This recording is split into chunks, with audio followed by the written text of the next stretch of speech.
right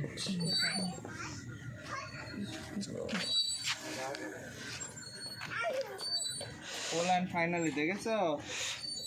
Bangladesh নড়ি গেছে যে add দিছে এই গাড়ির প্রতি যাদের যাদের নজর আছে সব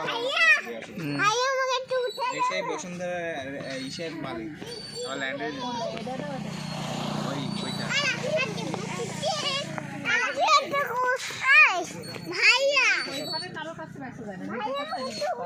আমি তো তোমাকে ওইটাই বলতেছিলাম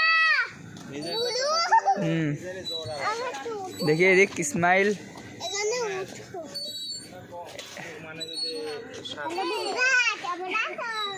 মানে যদি ডিট হবে তোমার সাথে 50-50 যাই তোমার ইংরেজি তুমি অত পাবো 70-50